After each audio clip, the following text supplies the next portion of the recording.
Hey guys, I'm Andrew McComb and welcome to Web3 TV. In today's video, I'm with Jeremy Britton, the founder and CEO of Boston Trading Co., the world's first cryptocurrency mutual fund. And we're going to discuss what cryptocurrencies are and how you can benefit from them. But before we do, make sure you register to watch every episode of Web3 TV here, where we share inspiring stories of all things Web3, making a difference to the world. All sorted? Okay, let's go.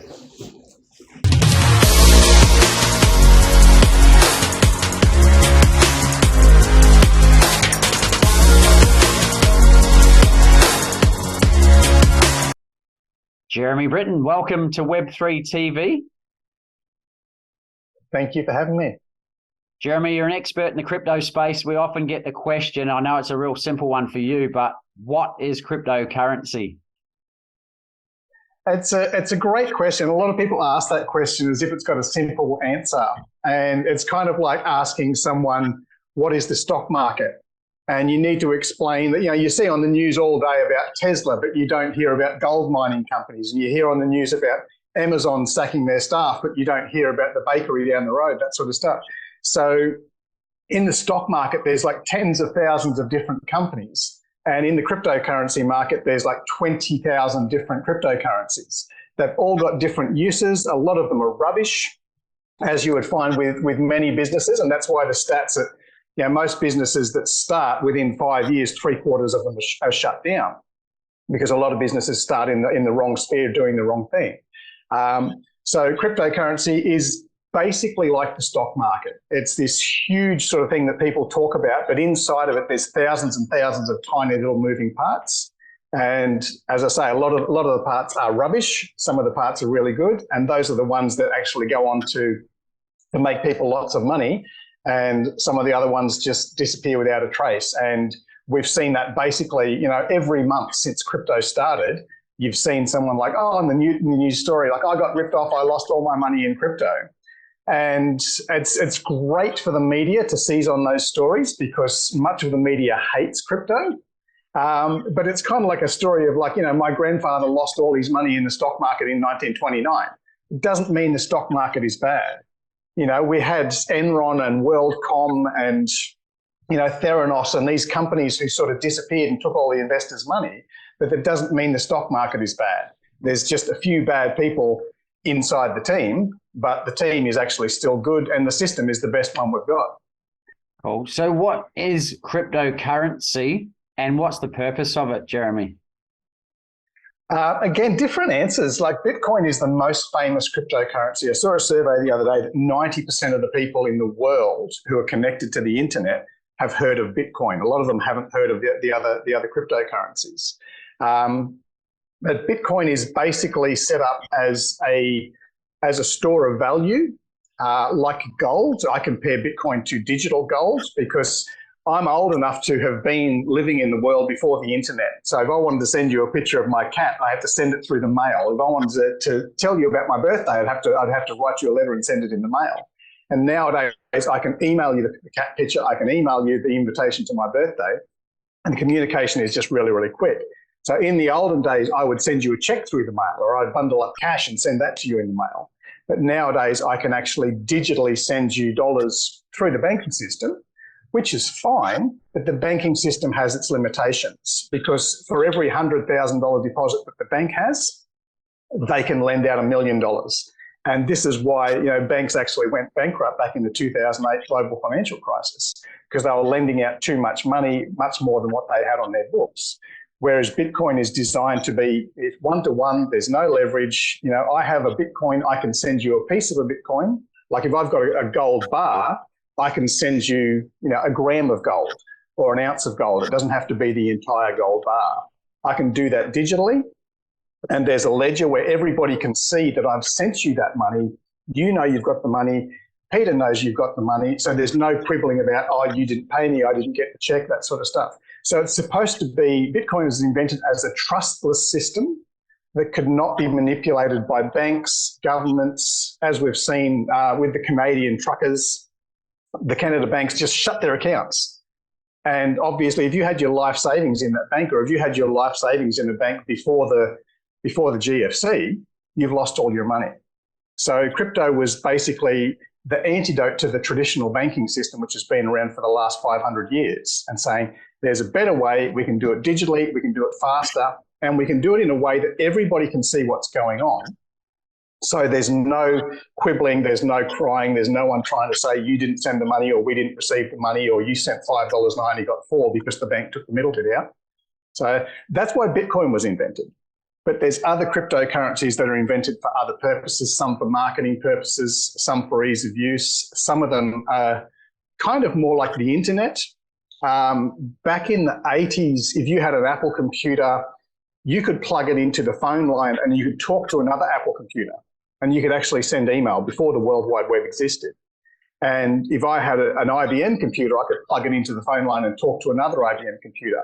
But Apple couldn't talk to the IBM. So that's why we have the World Wide Web. Like anybody with a Raspberry Pi can plug in and they can talk to any other computer in the world.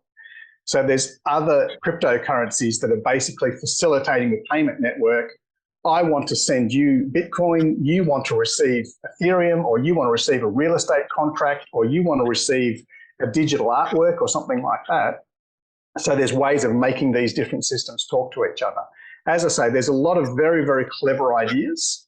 It's, to me, again, someone who's of a certain age, it's like the invention of the internet. I remember sending an email back in 1992. There you go, that's how old I am. 1992, the first year I was in financial planning, and it wasn't even email, it was a single hosted site, like a news group, where you type something and someone else would type something. So the invention of cryptocurrency is a lot like the invention of the internet, and there's wonderful, wonderful things that come out of it, but there's also a lot of rubbish that comes out of it. And some of the things that were around in the early 90s and the late 90s, of course, they disappeared and went bankrupt, and they're not here anymore. And some of the companies that came out afterwards, you know, like obviously YouTube and Amazon and Facebook and these kind of guys who came out afterwards are now worth billions and billions of dollars. So fantastic. So it's interesting. How do you see it fitting into Web3? Obviously, it's been around for 13 years or so, but what's the future for it and moving forward?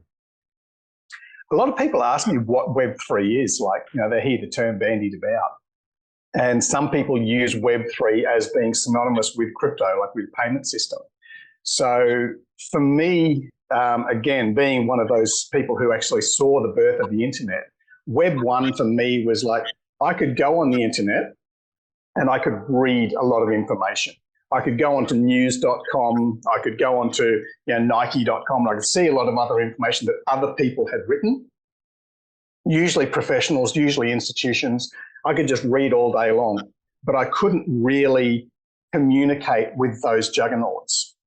And then Web 2.0 for me is where we actually started to have, you know, Twitter and Facebook and blogging sites and things like that, where I could comment on your article and you would actually read it. Back in Web 1 days, you couldn't actually email a celebrity, or you couldn't send a tweet to a billionaire or something like that and expect them to read it. So Web 2 became a lot more interactive. And I mean, I've been on Facebook since 2007. So what's that, 15 years or so. But all of the content that I've written, all of the tips, all the advice, all the help that I've given people, Facebook has never paid me for that. They run ads and they make money, but I've never been paid for that. So Web 3 for me, and this is just my point of view, is where we've got the interactive part, but I can actually start earning for the content I create. Whether I make a game and give it away for free, but people have to pay money to pick up the little, you know, the usability and the tools and things like that. Whether I'm writing articles, I can actually get paid a couple of cents every time someone reads my article, rather than the newspaper or the Facebook or the social media getting paid all the money. That's my understanding, and that's how I explain it to others, because it's just a simple way of catching hold of the idea. And cool. So how is crypto playing a part in that, in the big picture of Web3? Again, because it's not instant, but it's pretty well instant. And because it's trustless and it's helping a lot of the people, like white privilege, here we are. I've had a bank account since I was in school, and we did, school banking. But a lot of my friends who are sort of in Asian countries, African countries, Central American countries, they've never had a bank account. I've got a friend of mine, she's 48 years old. She runs 5 businesses and she's never, ever had a bank account. She has a safe in her shop. She trades everything in cash, puts that cash into the safe, and then when she goes home, she puts it into another safe, which is in her house. She paid cash for her house, has never had a bank account, never had a credit card, never had a loan. And what in the West, as white privileged people, we forget that 2/3 of the world doesn't have access to a bank account.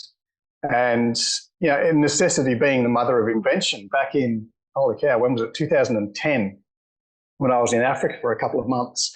And people who wanted to give money to their relatives and to their sick grandma and things like that, you'd take out, $10,000 in cash, put it in a backpack, jump on the bus, 5-hour bus trip to grandma's house, hoping that you didn't get robbed or fall asleep or lose your backpack along the way. And it's very, very risky carrying cash, but there was no bank rail transfers for these people in Africa. So what some people started doing is you could buy phone credit.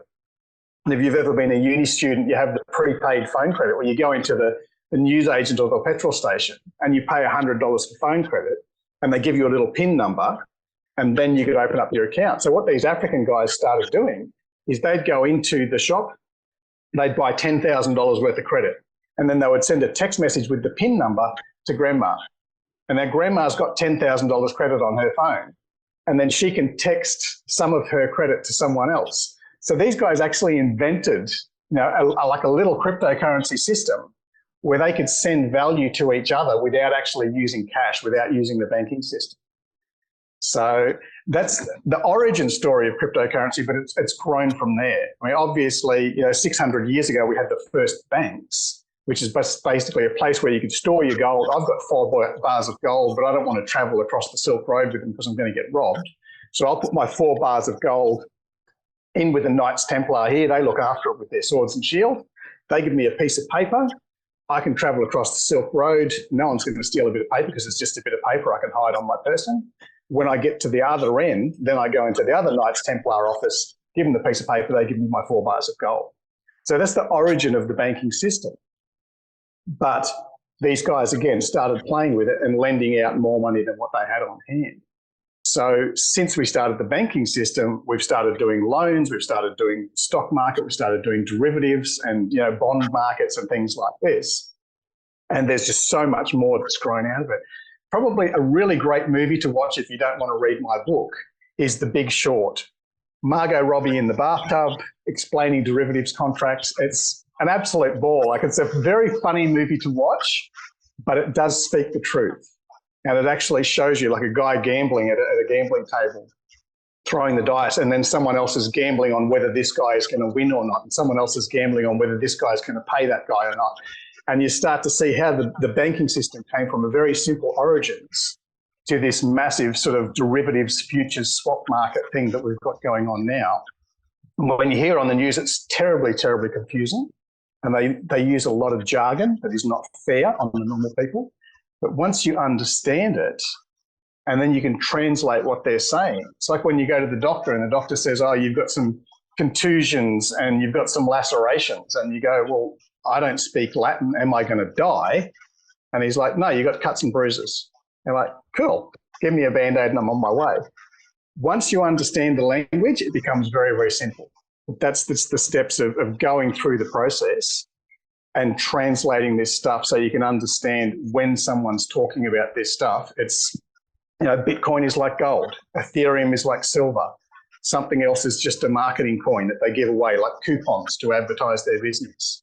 And you start to simplify it and then you go, okay, now I understand this. I didn't used to understand the internet. I didn't even used to understand the fax machine. But once you get hold of it, you can understand it.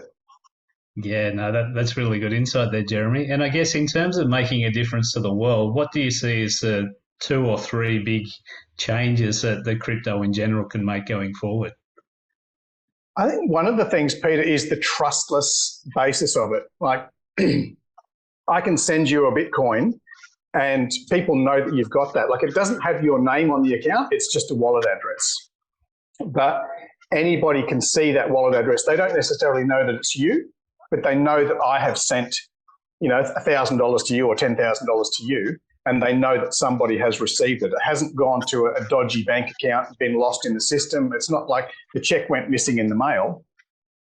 So anybody can verify that. And that's what I think is the big thing, because for hundreds of years, people have just they've trusted their banks, they've trusted their insurance companies. And a lot of times the banks were doing the wrong thing. We've had so many scandals where banks have been fined. We've had royal commissions and investigations and this sort of stuff.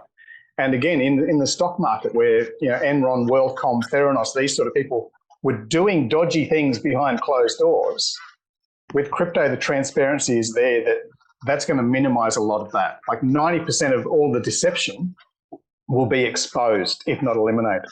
So that's what's exciting for me as someone who's been in financial services for 30 years. I've seen a lot of people that I used to deal with go to prison because they were doing dodgy things. Sooner or later you get caught.